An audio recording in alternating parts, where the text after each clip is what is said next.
ini kami ditugaskan oleh Ibu Ika untuk datang mewawancarai Ibu. Wawancara? Iya, Ibu. Oke, untuk materinya ada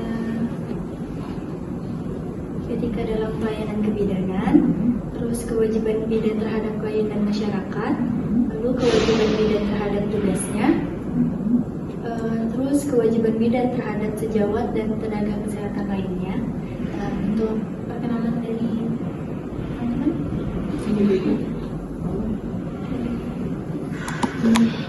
Terima kasih Ibu. Perkenalkan, nama saya Nisa Maria. Ibu izin Ibu perkenalkan, nama saya Dewi Setiani. Yang kemarin ya? Iya Ibu. Dengan saya sendiri Ibu, Arvel dari Panitia Septian bisa mendengar. Saya Nurul Anissa Bahan. Saya Siti Fatimah. Saya Febri Utami, Bu. Ini untuk penangkapan dari kami, bagaimana Ibu memastikan pelayanan kebidanan yang diberikan selalu menghormati hak dan privasi klien.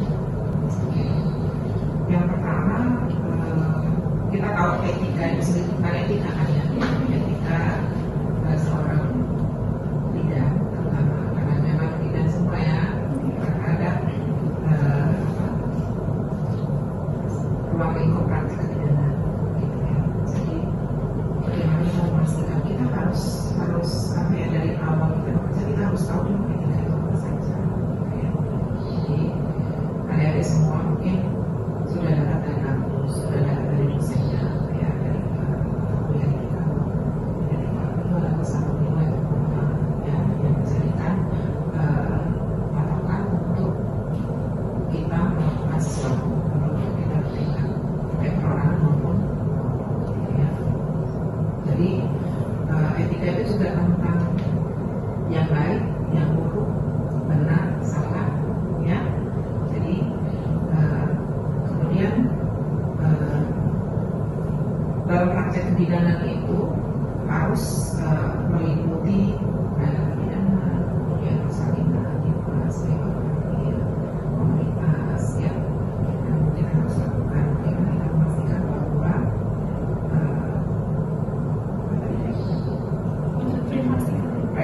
privasi klien. Jadi dari kita sendiri. Jadi supaya kita bisa memastikan bahwa semua informasi tentang pasien itu terjaga kerahasiaannya. Ini kita lakukan apa? Jadi kita wajib sebagai tenaga kesehatan itu wajib untuk menyimpan rahasia, ya. Antar kalian berenam pun, ya, belum tentu misalnya ibu pasien di anamnesa sama Dewi. Jadi semua data yang informasi yang ibu kasih itu merupakan milik ibu, ya. Tetapi untuk catatan atau rekam medis yang ada di kalian itu milik instansi atau di mana kalian bekerja. Tapi informasinya itu 100% milik pasien, ya. Nah, informasi yang sudah didapat itu harus tersimpan, harus dipegang, tidak boleh keluar, ya, sampai ibu sebagai pemilik informasi meninggal dunia itu tetap menjadi rahasia. Tidak boleh misalnya keluarga ibu pun datang minta informasi, kecuali yang minta adalah bagian hukum kepolisian untuk keperluan itu baru boleh keluar. Tapi selain itu tidak boleh keluar, meskipun suami, anak, atau orang tua, karena rahasia itu milik ibu, ya, informasi itu milik ibu. Dan rekam medis itu milik puskesmas atau milik rumah sakit yang tidak boleh diekspos, ya. Nah, di situ kami memastikan bahwa privacy itu boleh, privacy satu izin. Kalau pasiennya oh silakan sih, silakan. Tapi kalau pasiennya bilang jangan, kalian juga harus izin sama pemilik rumah. Dalam ini misalnya kalian praktek di sini untuk ambil foto di ruangan itu harus izin, ya, karena ini privacy puskesmas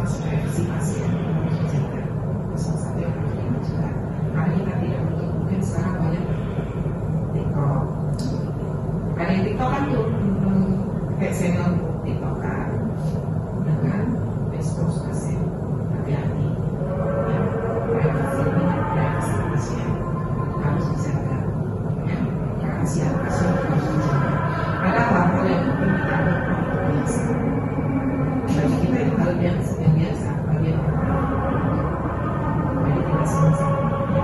Ketika praksis sama itu tidak sama, jadi harus hati-hati. Jadi sekarang sudah ya, misalnya kalau sudah kesempatan rekam jejak itu KTP digital itu udah sampai satu dunia. Ukuran prediksi setiap orang berbeda.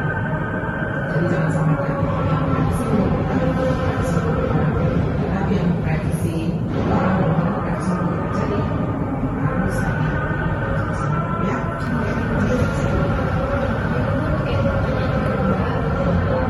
Pribadi gimana sih atau apa aja upaya yang ibu lakuin untuk menjaga dan meningkatkan kompetensi serta pengetahuan ibu sendiri?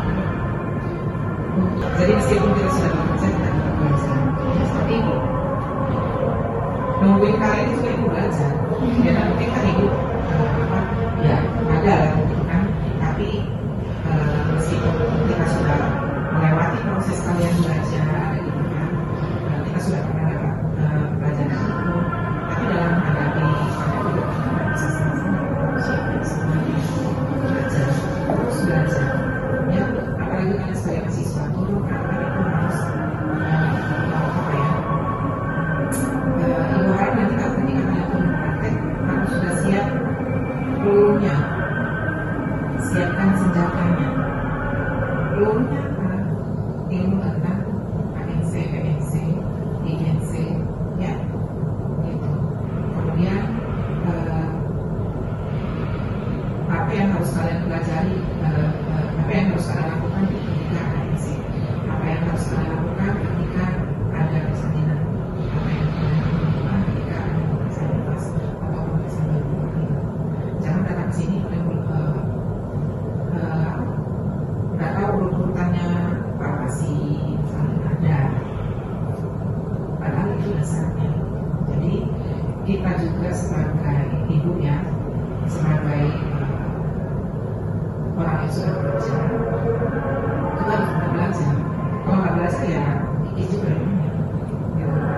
Jadi belajar itu nggak harus ketika ada di kuliah. Jadi kita bekerja pun untuk menjaga kita tetap kompeten itu kita belajar. Ya, selain ada misalnya uji kompeten dari tempat kerja ada ya, kita juga harus belajar updating ilmu yang ada.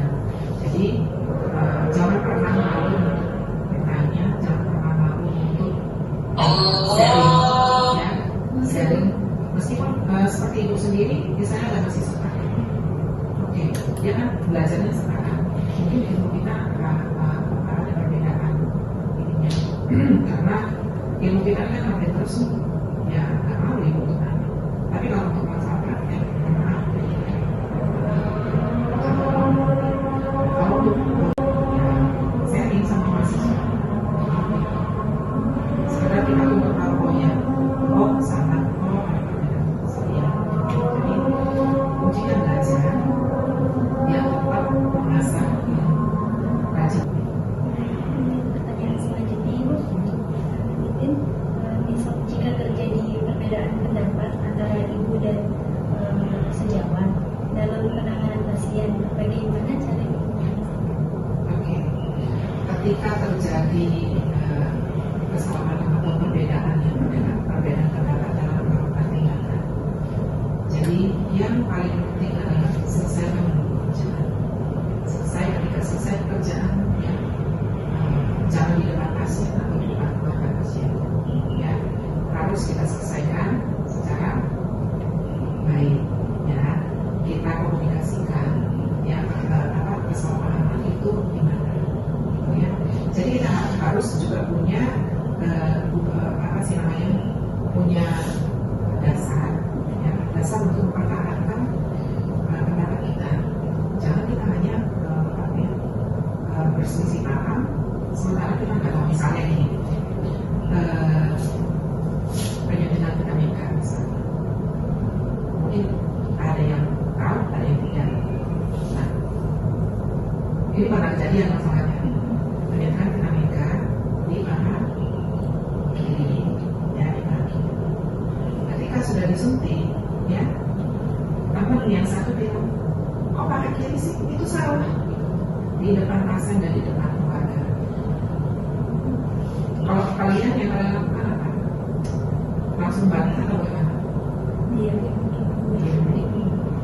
Selagi kalian tahu kalian benar diam, ya, diam, lalu cari bukti mendukung.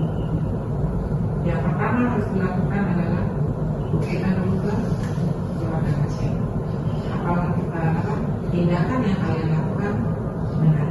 Misalnya ini sudah terlanjur seperti kasus yang pernah dialami, ya. Tenangkan keluarga pasien dulu bahwa apa yang kita lakukan sudah sesuai prosedur. Kasih bukti, ya. Setelah itu baru ambil waktu ke teman atau sejawat komunikasikan baik-baik. Itu tidak menutup kemungkinan terjadi nanti perkara kalian ada selisih paham, ya. Nah, yang harus dijaga adalah lisan. Jangan sampai kalian menjatuhkan teman di depan pasien, bahkan maupun di depan teman sendiri. Teman yang lain misalnya merasa promotif, misalnya kayak gini, oh sama, itu sama, hadis saya, hadis saya itu salah, gitu ya. Harus ngomong kepada teman misalnya, gimana sih sebenarnya gitu, karena ada etika untuk makanya jangan sampai kalian ribut, bahkan harus berpikir kalian satu kelompok nggak saling berbuat, bisa dari sampai Selanjutnya, menurut ini, apa langkah yang ibu lakukan jika menghadapi dilema etika, yaitu misalnya perbedaan pendapat antara keinginan klien dengan prosedur medis yang seharusnya dijalankan. yang pertama sebagai petugas kesehatan itu, ya, bekerjanya berdasarkan risiko yang ada, ya, bekerja berdasarkan risiko yang ada. Yeah, yeah. Bobby Valentino.